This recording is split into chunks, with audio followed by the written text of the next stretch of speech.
Hi ಗೆಳೆಯರೇ, ನಂದನ ಜೀವನದಲ್ಲಿ ಅಚಾನಕ್ಕಾಗಿ ಒಂದು ಘಟನೆ ನಡೆದಿತ್ತು. ಅದರಿಂದ ಹೇಗೆ ಜೀವನವು ಬದಲಾಗುತ್ತಾ ಹೋಯಿತು ಎಂಬುದನ್ನು ನಾನು ನಿಮಗೆ ಹೇಳುತ್ತೇನೆ. ನಂದನ 33 ವಯಸ್ಸಾಗಿದ್ದ ನನಗೆ ಬೇಗನೆ ಮದುವೆಯಾಗಿತ್ತು.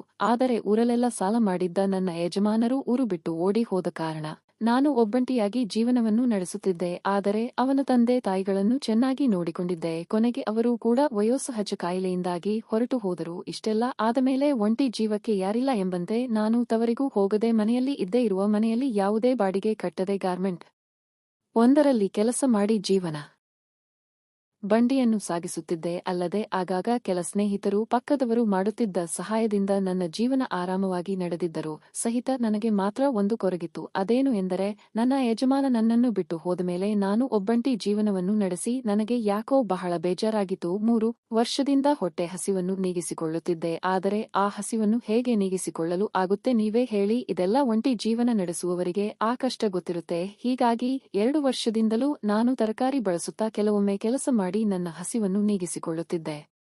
ಇದು ಸಾಲದು ಎಂಬಂತೆ ಆಗಾಗ ಟಿವಿಯಲ್ಲಿ ಬರುತ್ತಿದ್ದ ಕೆಲವು ದೃಶ್ಯಗಳು ನೀನು ಏಕಾಂಗಿ ಅಂತ ಅಣಕಿಸುವಂತೆ ಇದ್ದವು. ಮನೆಯಲ್ಲಿ ಯಾರೂ ಇಲ್ಲದ್ದರಿಂದ ನನಗೆ ಯಾವುದೇ ಸಮಸ್ಯೆ ಕೂಡ ಇರಲಿಲ್ಲ.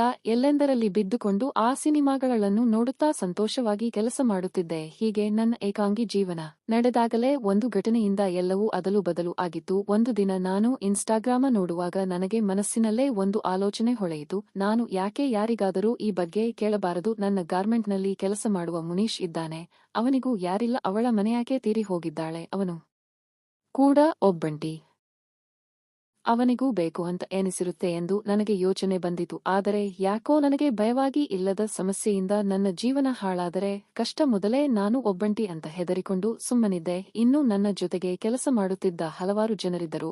ಎಲ್ಲರೂ ತಮ್ಮ ತಮ್ಮ ಮನೆಯಲ್ಲಿ ಖುಷಿಯಾಗಿ ಇದ್ದರು. ಇನ್ನು ಕೆಲವರು ಯುವಕರಿದ್ದರು. ಅವರು ಯಾಕೋ ನನಗೆ ಕಳ್ಳರಂತೆ ಕಾಣುತ್ತಿದ್ದರು. ಯಾರು ಕೂಡ ವಿಶ್ವಾಸಕ್ಕೆ ಅರ್ಹರಲ್ಲ ಎಂದೆನಿಸಿ ಯಾವ ಕೆಟ್ಟ ಕೆಲಸ ಬೇಡ ಎಂದು ಎಲ್ಲ ಯೋಚನೆಗಳನ್ನು ಕೈಬಿಟ್ಟು ಮೊದಲಿನಂತೆ ಆ ಕೆಲಸ ಮಾಡುತ್ತಾ ಆರಾಮವಾಗಿದ್ದೆ. ಎಲ್ಲರಿಗೂ ಇರುವಂತೆ ನನಗೂ ಹಲವಾರು ಯೋಚನೆಗಳು ಇದ್ದವು. ಆದರೆ ಏನು ಮಾಡೋದು, ಎಲ್ಲವೂ ಸಾಧ್ಯವಾಗುವುದಿಲ್ಲ. ಯಾರಿಗೂ ಈ ಬಗ್ಗೆ ಹೇಳುವಂತಿರಲಿಲ್ಲ. ನೀವೇ ಹೇಳಿ, ಪ್ರತಿದಿನ ಇದೇ ತರಹವಾದರೆ ಜೀವನ ಹೇಗೆ ಇರುತ್ತೆ? ಹೀಗಾಗಿ ನಾನು ಮನೆಯಲ್ಲಿ ಬೇರೆ ಬೇರೆ ತರಹದ ತರಕಾರಿಯನ್ನು ಉಪಯೋಗಿಸಿ ಹಸಿವನ್ನು ನೀಗಿಸಿಕೊಳ್ಳಲು ಪ್ರಯತ್ನ ಪಡುತ್ತಿದ್ದೆ. ಆದರೆ ಇದೆಲ್ಲ ಹೇಳೋಕೆ ಮಾತ್ರ ಚಂದ, ಆದರೆ ನಿಜವಾಗಿ ಕೆಲಸವೇ ಬೇರೆ ಇರುತ್ತೆ. ಇನ್ನು ನನ್ನ ಕಷ್ಟದ ಬಗ್ಗೆ ಯಾರಿಗೂ ಹೇಳುವಂತೆ ಇರಲಿಲ್ಲ. ಹೀಗಾಗಿ ಏನು ಮಾಡಬೇಕು ಎಂದು ತಿಳಿಯದೆ ದಿಕ್ಕು ತೋಚದಾಗಿ ಕೊನೆಗೆ 7 ತಿಂಗಳುಗಳೇ ಕಳೆದಿತ್ತು. ಹೀಗೆ ನನ್ನ ಜೀವನ ನಡೀತಾ ಇದ್ದಾಗಲೇ ನನ್ನ ಜೀವನದಲ್ಲಿ ಒಂದು ವಿಚಿತ್ರ ಘಟನೆ ನಡೆದಿತ್ತು.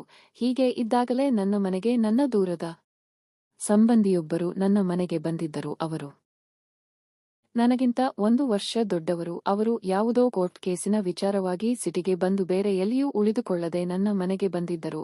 ಹೀಗೆ ಅವರು ನನ್ನ ಮನೆಗೆ ಬಂದರೂ ಸಹಿತ ನಾನು ಗಾರ್ಮೆಂಟ್ ಕೆಲಸಕ್ಕೆ ಹೋಗಿ ಬರುತ್ತಿದ್ದೆ. ಬಂದ ಮೇಲೆ ಅವರ ಜೊತೆಗೆ ಹೊರಗೆ ಸುತ್ತಾಟ, ಮಾರ್ಕೆಟ್ ಕರೆದುಕೊಂಡು ಹೋಗುವುದು, ಶಾಪಿಂಗ್ ಅಂತೆಲ್ಲ ಸುತ್ತಾಡಿದ್ದೆ. ಇನ್ನು ಮೊದಲಿನಿಂದಲೂ ಆತ ನನ್ನ ಜೊತೆಗೆ ಬೆಳೆದಿದ್ದರಿಂದ ಅವನ ನನ್ನ ನಡುವೆ ತುಸು ಸಲಿಗೆ ಇತ್ತು. ಬಹಳ ವರ್ಷಗಳ ನಂತರ ಭೇಟಿಯಾಗಿದ್ದ ಅವನು ಮೊದಲಿನಂತೆ ನನ್ನ ಪಕ್ಕದಲ್ಲೇ ಕೂರುವುದು ಬಿಟ್ಟು ದೂರ ಕೂತಿದ್ದ. ನಾನು ಯಾಕೋ ಬಾ ಪಕ್ಕದಲ್ಲಿ ಕುಳಿತಕೋ ಅಂದಾಗ ಅವನು ಬೇಡ ಅಂತ ಹೇಳಿದಾಗ ನಾನು ಪರವಾಗಿಲ್ಲ ಬಾರು ಅಂತ ಕೈ ಹಿಡಿದು ಎಳೆದಾಗ ಆಯತಪ್ಪಿ ಬಿದ್ದ. ಹೀಗೆ ಬೀಳಬೇಕಾದರೆ ಅವನ ಆ ಭಾಗಕ್ಕೆ ನನ್ನ ಕೈ ತಾಗಿ ನನಗೆ ಅವತ್ತು ಮೈಯಲ್ಲಿ ಕರೆಂಟ್ ಹೊಡೆದಂತೆ ಎನಿಸಿ ಕೂಡಲೇ ಅವನನ್ನು ದೂರ ಸರಿಸಿದೆ. ನನಗೆ ಯಾಕೋ ಅಲ್ಲಿ ಕೂಡಲೂ ಆಗಲಿಲ್ಲ. ಕೂಡಲೇ ಎದ್ದು ಹೋಗಿ ಸ್ವಲ್ಪ ನೀರು ಕುಡಿದು ಬಾತ್ರೂಮಿಗೆ ಹೋಗಿ ಸ್ವಲ್ಪ ಸಮಾಧಾನ ಪಟ್ಟುಕೊಂಡೆ. ಇನ್ನು ಅವನು ಅವತ್ತು ಹೊರಗೆ ಹೋಗದೆ ಮನೆಯಲ್ಲಿ ಇದ್ದುಕೊಂಡು ಟಿವಿ ನೋಡ್ತಾ ಕಾಲಹರಣ ಮಾಡುತ್ತಿದ್ದ. ಆದರೆ ನಾನು ಮಾತ್ರ ಅವತ್ತು ಅಡುಗೆ ಕೆಲಸ ಮುಗಿಸಿ ಮತ್ತೆ ಗಾರ್ಮೆಂಟ್ ಕೆಲಸಕ್ಕೆ ಹೋಗಿದ್ದೆ. ಆದರೆ ಆಟೋದಲ್ಲಿ ಹೋಗಬೇಕಾದರೆ ಬೆಳಿಗ್ಗೆ ನಡೆದ ಘಟನೆ ಯಾಕೋ ನನಗೆ ನೆನಪು ಆಗ್ತಾ ಇತ್ತು. ಯಾಕೋ ಏನೋ ಬೇಕು ಎನ್ನಿಸತೊಡಗಿತ್ತು. ಕಷ್ಟಪಟ್ಟು ಕೊನೆಗೆ ಗಾರ್ಮೆಂಟ್ಗೆ ಹೋದಾಗ ಅಲ್ಲಿ ಕೆಲಸ ಮಾಡಲು ಆಗದೆ ಮಾಲೀಕರಿಂದ ಬಾಯಿ ಅರ್ಧ ದಿನ ರಜೆ ಹಾಕಿ ಮನೆಗೆ ಬಂದಿದ್ದೆ. ಏಕೆಂದರೆ ನನಗೆ ಅವತ್ತು ಕೆಲಸ ಮಾಡುವ ಮನಸ್ಸೇ ಇರಲಿಲ್ಲ. ನೇರವಾಗಿ ಮನೆಗೆ ಬಂದಾಗ ಮಧ್ಯಾಹ್ನ 2 ಗಂಟೆಯಾಗಿತ್ತು. ಇವನು ಮನೆಯಲ್ಲಿ ಇರಲಿಲ್ಲ. ಮನೆಯೆಲ್ಲ ಹುಡುಕಿದಾಗ ಅವನು ಇರಲಿಲ್ಲ. ಫೋನ್ ಮಾಡಿದರೆ ಫೋನಲ್ಲಿ ಸಿಗಲಿಲ್ಲ. ಎಲ್ಲಿಯಾದರೂ ಹೊರಗೆ ಹೋಗಿರಬೇಕು ಅಂತ ಸುಮ್ಮನಾದೆ. ಆಗ ಇದೇ ಸರಿಯಾದ ಸಮಯ ಎಂದು ಬೀಗ ಹಾಕಿ ನನ್ನ ಮೊಬೈಲ್ನಲ್ಲಿ ಆ ಸಿನಿಮಾ ನೋಡುತ್ತಾ ಆ ಕೆಲಸ ಮಾಡಿ ಮುಗಿಸಿದ್ದೆ. ಅದೇ ಹೊತ್ತಿಗೆ ಇನ್ನೇನು ಮೊಬೈಲ್ ಕೆಳಗೆ ಇಡಬೇಕು ಎಂದು ನೋಡುವಾಗಲೇ ಅವನು ಬಾಗಿಲ ಮರೆಯಲ್ಲಿ ನಿಂತಿದ್ದನು ಕಂಡು ನನಗೆ ಗಾಬರಿಯಾಗಿತ್ತು.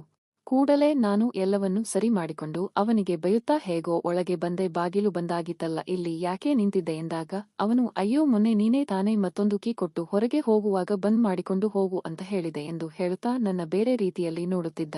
ಆಗ ನಾನು ಸಿಟ್ಟಿಗೆದ್ದು ಸರಿ ಸರಿ ಹೋಗು, ಗೊತ್ತಾಗುವುದಿಲ್ಲವಾ, ಹೀಗೆಲ್ಲ ನೋಡಬಾರದು ಅಂತ ಬೈದು ಅವನನ್ನು ಕಳುಹಿಸಿದರು ಸಹಿತ ನನ್ನ ಮೂರ್ಖತನಕ್ಕೆ ನನ್ನನ್ನು ನಾನೇ ಶಾಪಿಸಿಕೊಂಡೆ. ಆದರೆ ಅವತ್ತು ನಡೆದ ಈ ಘಟನೆಯಿಂದ ಮನೆಯಲ್ಲಿ ಸ್ವಲ್ಪ ಬದಲಾವಣೆಗಳು ಆಗಿದ್ದವು.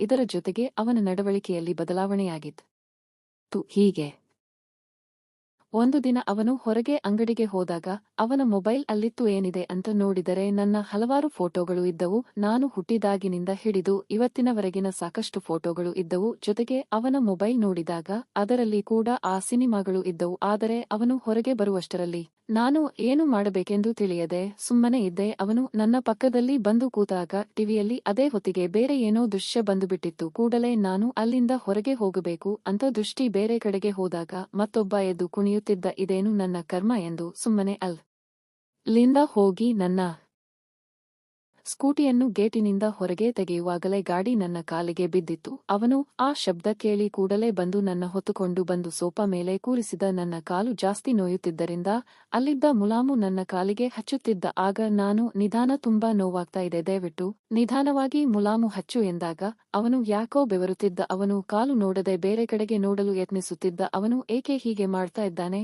ಅಂತ ನನಗೂ ಗೊತ್ತಾಗದೆ ಗೊಂದಲದಲ್ಲಿದ್ದೆ. ನನ್ನ ಮನಸ್ಸಿನಲ್ಲಿದ್ದ ಸಾವಿರಾರು ಪ್ರಶ್ನೆಗಳಿಗೆ ಉತ್ತರವೇ ಇರಲಿಲ್ಲ. ಕೊನೆಗೆ ಏನು ಮಾಡಬೇಕೆಂದು ಗೊತ್ತಾಗದೆ ಗೊಂದಲದಲ್ಲಿಯೇ ಅವತ್ತು ಸೋಫಾ ಮೇಲೆ ಆ ಕೆಲಸ ಮಾಡಿದೆ. ನನಗೆ ಕಾಲು ನೋವಿದ್ದರೂ ಸಹಿತ ಮೇಲೆ ಕುಣಿಯುತ್ತಿದ್ದನ್ನು ನೋಡಿ ಅವನಿಗೆ ಗಾಬರಿಯಾಗಿತ್ತು. ಹಾಡು ಹಾಡಿದೆ, ಡ್ಯಾನ್ಸ್ ಮಾಡಿದೆ. ಕೊನೆಗೆ ಸ್ವಲ್ಪ ಹೊತ್ತಿನ ಬಳಿಕ ಎಲ್ಲ ಮುಗಿಯಿತು. ಒಂದು ಕಡೆಗೆ ಕಾಲು ನೋವಿದ್ದರೂ ಮತ್ತೊಂದೆಡೆ ನನಗೆ ಸಂತೋಷವಾಗಿತ್ತು. ಹೀಗೆ ಅವತ್ತಿನಿಂದ ಮನೆಯಲ್ಲಿ ಅವನು ಇರುವ ತನಕ ಡ್ಯಾನ್ಸ್ ನಡೆಯುತ್ತಲೇ ಇತ್ತು. ಹೀಗೆ ಕೆಲವು ದಿನಗಳು ಕಳೆದ ಬಳಿಕ ಅವನು ಊರಿಗೆ ಹೋದ. ಆದರೆ ಮುಂದೆ ಹೀಗೆ ಮೇಲಿಂದ ಮೇಲೆ ತಪ್ಪು ಮಾಡಿದ್ದರಿಂದ ಬೇರೆ ಯಾವುದು ಸಮಸ್ಯೆಯಲ್ಲಿ ಸಿಲುಕಿದಾಗ ಇಬ್ಬರು ಬರಬಾರದ ಕಾಯಿಲೆ ಬಂದು ಪ್ರಾಣ ಬಿಟ್ಟರು. ಹಾಗಾಗಿ ಗೆಳೆಯರೇ, ಯಾರು ಕೂಡ ಈ ರೀತಿ ತಪ್ಪು ಮಾಡಬಾರದು.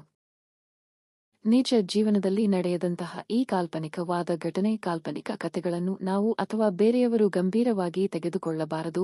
ಇವು ಕಾಲ್ಪನಿಕ ಕಥೆಯಾಗಿದ್ದು ಇಂತಹ ಘಟನೆಗಳು, ಕಥೆಗಳು ಅಥವಾ ಸನ್ನಿವೇಶವು ಯಾವಾಗಲೂ ಕೆಟ್ಟ ಅಂತ್ಯವನ್ನು ಹೊಂದಿರುತ್ತವೆ. ಹಾಗಾಗಿ ನಾವು ಸಮಾಜದಲ್ಲಿ ನ್ಯಾಯಯುತವಾಗಿ ಜೀವನ ನಡೆಸುವುದರ ಜೊತೆಗೆ ಸಮಾಜದ ರೀತಿ ನೀತಿ ಕಾನೂನಿಗೆ ಒಳಪಟ್ಟು ಸಭ್ಯಸ್ಥರಾಗಿ ಜೀವನ ನಡೆಸಬೇಕು. ನಮ್ಮ ಬದುಕನ್ನು ಹಸನಾಗಿಸುವ ಕಥೆಗಳನ್ನು ಓದಿ ಸ್ಫೂರ್ತಿಯನ್ನು ಪಡೆಯಬೇಕು. ಇಂತಹ ಕಾಲ್ಪನಿಕ ಘಟನೆ ಕಥೆಗಳಂತೆ ನಿಜ ಜೀವನದಲ್ಲಿ ಮಾಡಿದ್ದೆ ಆದಲ್ಲಿ ಜೀವ ಮತ್ತು ಜೀವನಕ್ಕೆ ಎರಡಕ್ಕೂ ಸಮಸ್ಯೆ ಜೊತೆಗೆ ತೊಂದರೆಯಾಗುತ್ತೆ. ಹಾಗಾಗಿ ಇಂತಹ ಕಾಲ್ಪನಿಕ ಕಥೆಗಳಿಗೆ ಪ್ರಾಮುಖ್ಯತೆ ನೀಡಬೇಡಿ. ಅಲ್ಲದೆ ಎಂದಿಗೂ ಯಾವ ತಪ್ಪುಗಳನ್ನು ಮಾಡದಂತೆ, ತಪ್ಪುಗಳು ನಡೆಯದಂತೆ ಎಚ್ಚರಿಕೆ ವಹಿಸಬೇಕು.